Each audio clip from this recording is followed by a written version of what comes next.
Hi, I'm Jay with Family Handyman, and today we've got a special treat. I have my friend Charlie Eiler here to teach us all about spoon carving. He's been carving wood for longer than you've been alive. More than just spoons, Charlie carves an amazing array of subject matter. Here are some examples.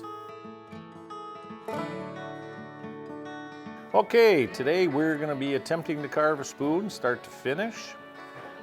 The first thing to do is lay it out. You can have a short-handled or a long-handled spoon.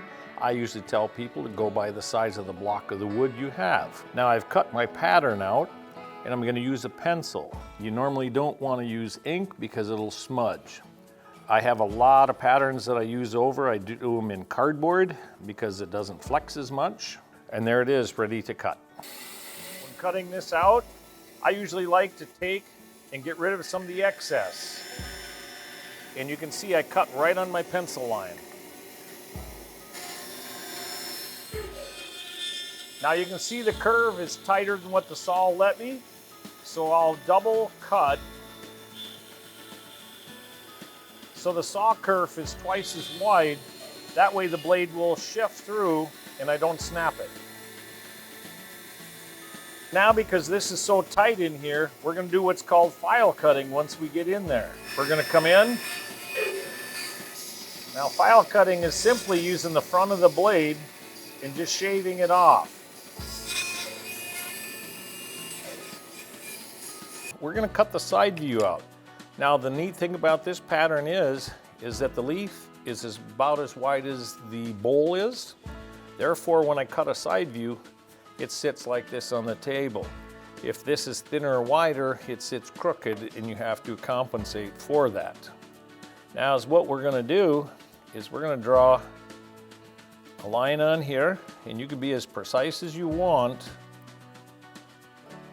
And we're gonna put the curve. This is the back of the bowl here. This is gonna be where the lip's up. And for down here, we're just gonna fade it into here.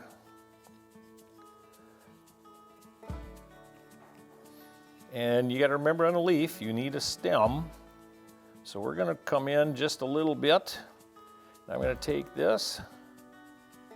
You notice how I'm running my finger like that. You can measure if you want. I just arbitrarily put a mark in. So you can see this. And then for the top of the leaf, we're going to put a curve in it. Like such. And when you come down here, leave room because you got to have that. If you come all the way to the point here, when you start carving, you'll cut that off. So leave a bit of distance here.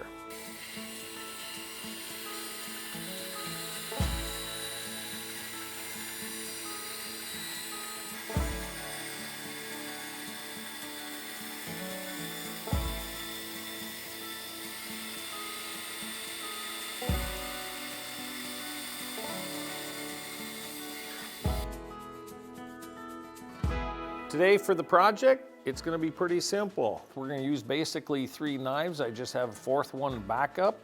We're going to use a straight knife, and any straight knife will do as long as it's sharp. These 2 here are called hook knives. As you can see, one is a left-handed and one is right-handed. It doesn't mean you have to carve left and right-handed. That just means that one you can pull this way and the other one you can push using the same hand. It comes in extremely handy. So if you're purchasing a set, make sure you get both left and right. It will help you in the long run. Here we are, we're gonna start carving. One of the first things you wanna know is how to hold and use a knife. I hold the knife loosely, but I hold it up here, not way down in the palm like you're gonna kill a bear. Hold it up here in your fingers so you got control. Now when I do it, I put my hand on the project, notice my thumb, and I'll use the opposing thumb to push with the knife. Because if you don't, and you push like this, see how you jump through? Everything is shaking. It's for carving hot dog sticks. For wood carving, you want to do this and push with the thumb. The reason being I can only go that far. My elbows are on the table. The reason the elbows are on the table or hanging at my side if I'm standing up, if you hold your elbows up in the air, you'll get tired after a while because you're using all your strength and muscles to hold your arms up. Now, once we start, you're going to follow with the grain. And notice how my hands are on the table, I got a secure project, but I'm gonna push with my thumb. But as soon as I wanna stop, I just quit pushing with my thumb. So if I'm not doing that and going one-handed, I can't stop, I don't have control. So push with your thumb. And this will also allow you so you can carve all day long without getting tired and worn out. Now the wood we're using today is basswood. It's a nice clean white wood and it carves beautifully. So I'm just gonna take it down a ways. Now notice how I'm pivoting the knife. I'm not just a straight stab and I'm not slicing, I'm kind of doing both. And it'll make a nice clean cut. Now, if you're gonna carve towards yourself, roll the knife over. Here again, it's up in the fingertips. And when I carve towards me, notice how I pull my fingers in. I'm not pulling with my whole arm, just my fingers. I'll put my thumb down on the project, but as you can see, notice the thumb stops at the handle. That's how I move the knife.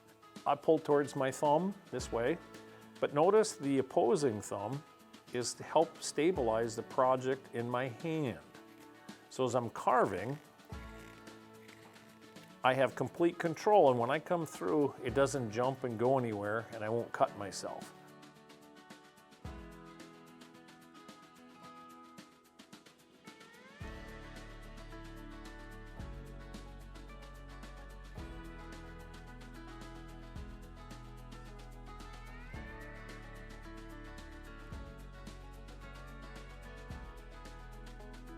You notice it's just kind of curved over this way and curved this way. We are going to put the groove in there, and the groove is simply just that. It's a groove right down the middle. You're going to go to the point up top, and in essence you don't want a straight line. If you carve a straight line, that's okay, but a little curve in there helps make it look more realistic. Now we're going to be very careful here because we've got an exposed wrist there. We don't want to just get wild with a knife.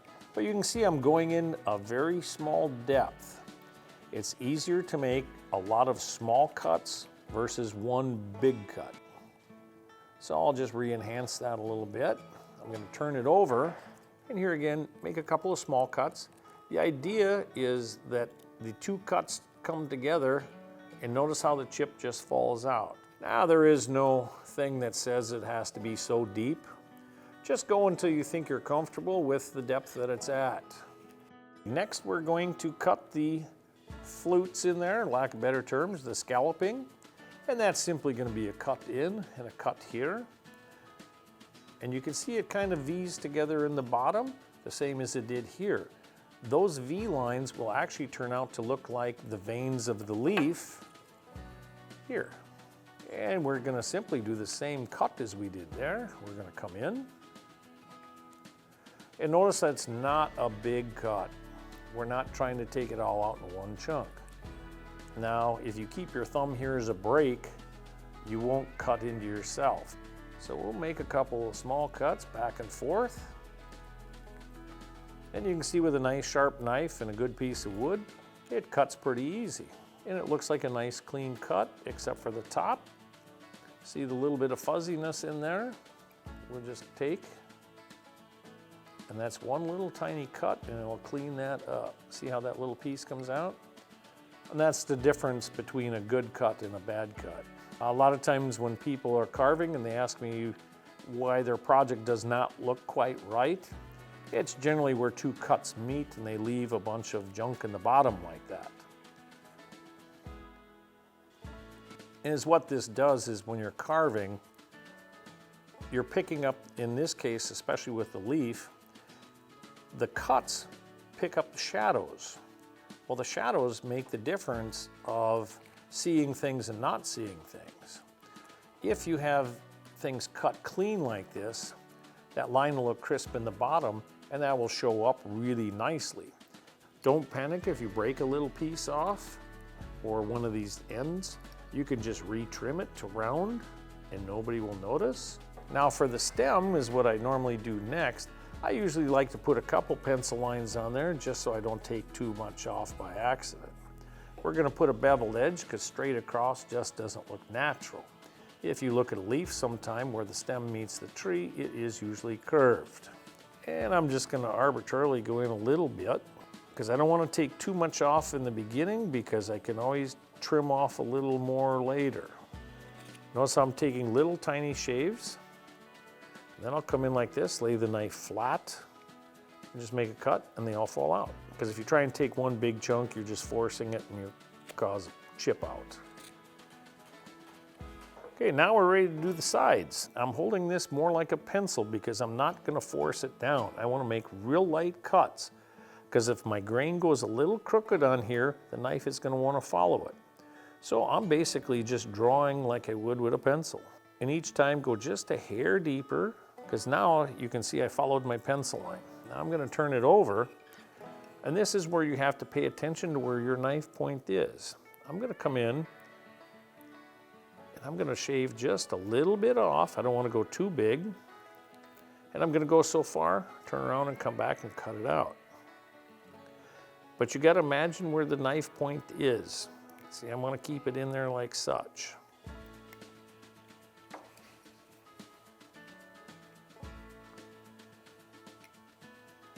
Once you get the first one out, then you can start going a little better because you have more idea where you're at.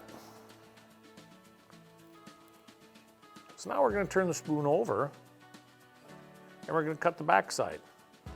Now you have to pay attention to the fact that this part is scalloped.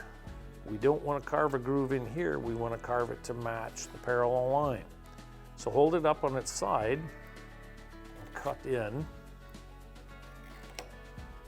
And now when you cut and you turn the knife to follow, don't push hard on the top because you'll break that piece out. So take small paper thin cuts.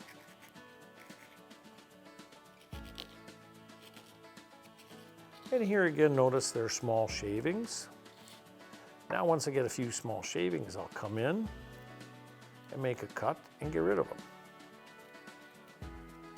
And I'm not carving all the way to the center because on the back side of the spoon, you don't need to do that because most people won't see it.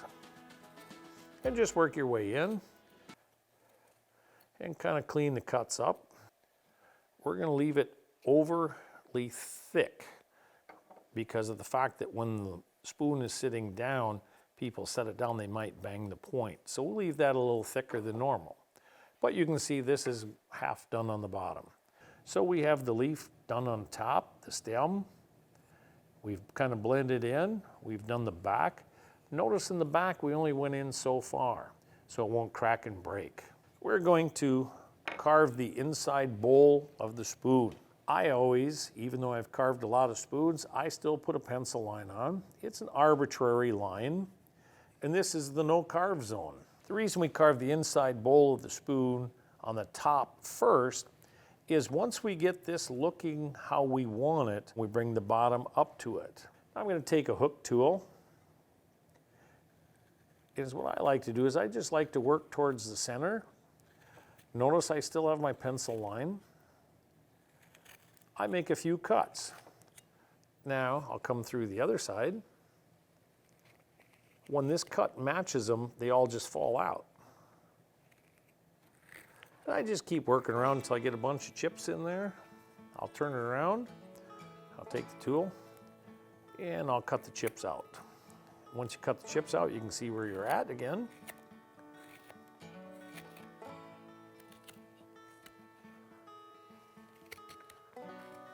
Okay, I've carved it down a ways and I'm kind of comfortable with the depth I'm at right now. So what I'm going to do is notice how thick this line is. I'm going to make a new line. Now this edge is thinner. This is going to be what I call my finishing edge.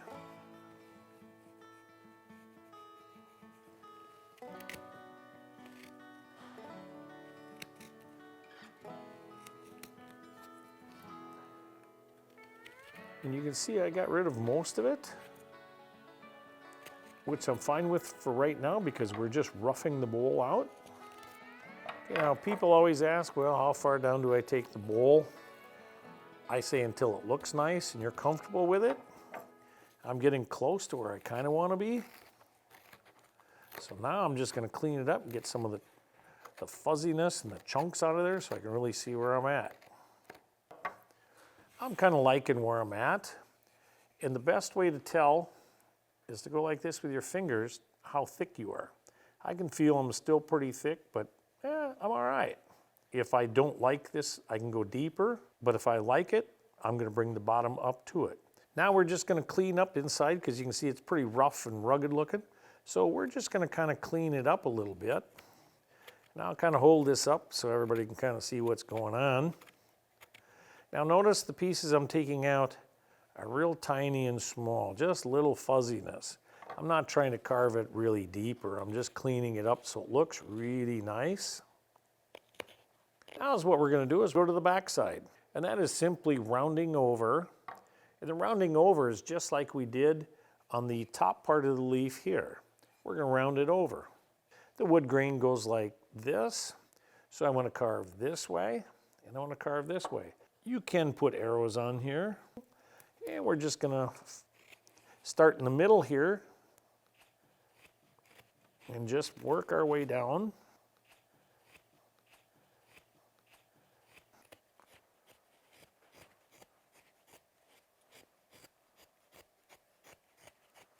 Once I get so far, I'm going to turn and come towards me. Now notice here again, I'm stable. I have my thumb up here as a brake so I don't come in and cut my hand off. Okay, you can see that it's rounded but still coarse. Now we'll go to the other side. Same thing, start in the middle, carve forward and carve back.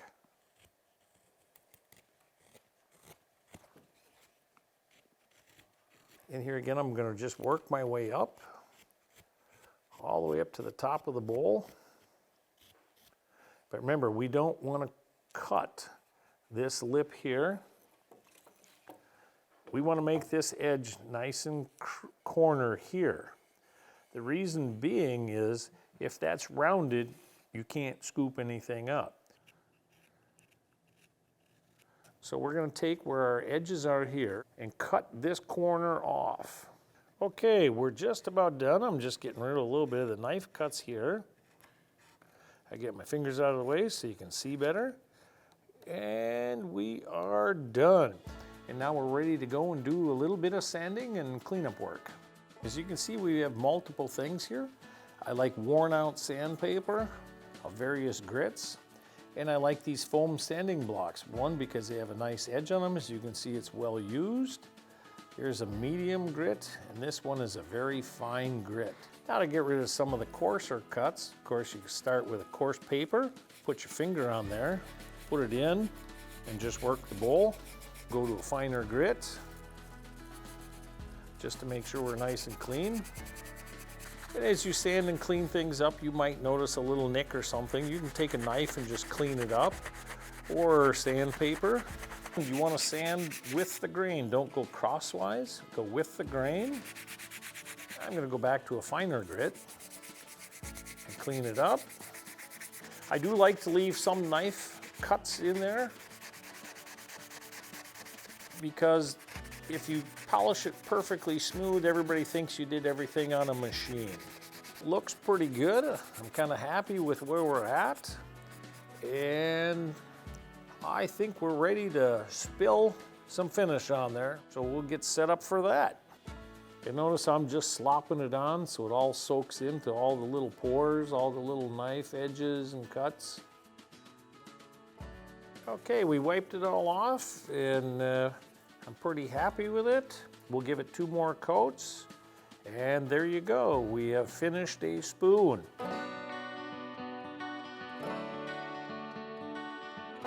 For more inspirational projects like this, visit FamilyHandyman.com.